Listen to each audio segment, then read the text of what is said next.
It's track reviews. Okay, all right, we're here. It's time. It's time. Anthony Fantano, internet's busiest music nerd. You know who it is. And yeah, track review. This one, Tekashi 6IX9, or just 6IX9 rather, as he is known currently. Gooba is the name of his new song and single. This dude is fresh out of prison after having snitched on everybody and everybody.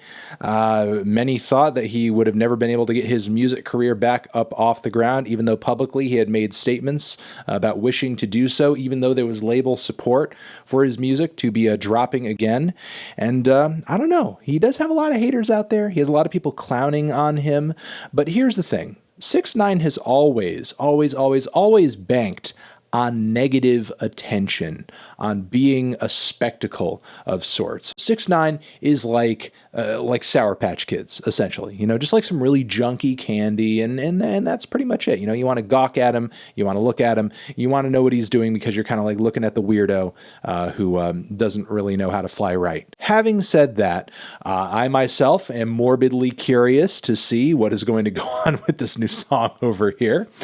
Could just be more of the same, could be typical 6IX9. You know, nothing really changed. Lots of gun sounds and lots of screaming and everything like that. But who knows? Maybe he's turning a new leaf post-prison. Maybe he is going to take this opportunity to put himself on a different artistic track. I guess we will know. I guess we will see once I play this track and give some thoughts on it, which is also linked down below as well for all of your pleasure too, or displeasure. So let's get into the track. 6IX9 Gooba. Ba-bam.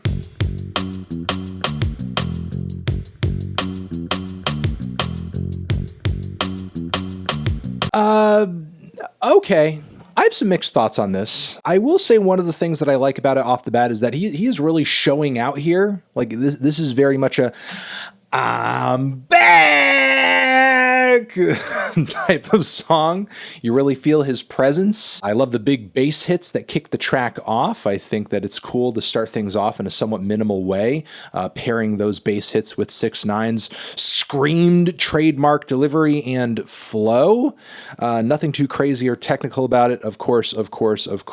Moving on from there, we get some eerie synth lines slipping in. Didn't necessarily expect that. Thought we would go super distorted and hard and heavy, but when the groove really kicks in, it becomes a kind of chill, atmospheric, laid-back beat, which I think is a bit of a downside to the track. I think maybe it would have been a lot better if things went louder, went more aggressive, more in your face, though it's not necessarily a bad thing that 6IX9 is popping out in the mix as much as he is.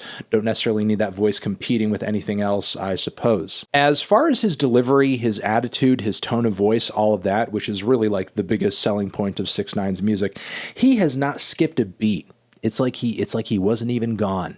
It's like he's been here the whole time, watching us. Having said that, some of the downsides of the track, aside from it not going as hard as I think it possibly could have, is that it rides a pretty typical formula for 6IX9, despite being a little more varied than some of his stuff. It's a pretty typical formula. On top of that, I feel like the lyricism really does suck, and not in the usual way most of his lyricism sucks. It's like he's become just a bit too self-aware here, and you can't really enjoy or listen to what he's doing outside of the context of just all the crappy and crummy drama that surrounds everything that he does. And what I mean by that is he spends a good deal of this song essentially like repeating the same ideas over and over and kind of circling back to this, ha ha, you're mad, you're a hater, you don't like that I'm out. And it's like, okay, I get it. You have haters, people don't like you. You want to tease at him a little bit because doing that means more headlines, more discussion, more retweets, more all that. I get it, but I would have rather just like, you know, a good solid banger that you could listen to without having to, you know, just buy into the drama, I guess. There's always going to be time and room for the drama, especially on social media. It doesn't need to be in your big comeback single, at least not to the degree that you are forcing it in here because, look, at the end of the day, as much as people do talk shit about 6IX9, they can't take their eyes and ears off of him. You know, it's like you hate the guy, but you can't get the fuck away from the guy, you know? So the hate, I think there's also a bit of secret love there for a lot of people, unfortunately. So those are my thoughts on this track. If you've given it a listen, let me know. Did you love it? Did you hate it? Why? What do you think I should review next? And you're the best. Anthony Fantano. Gooba. Forever.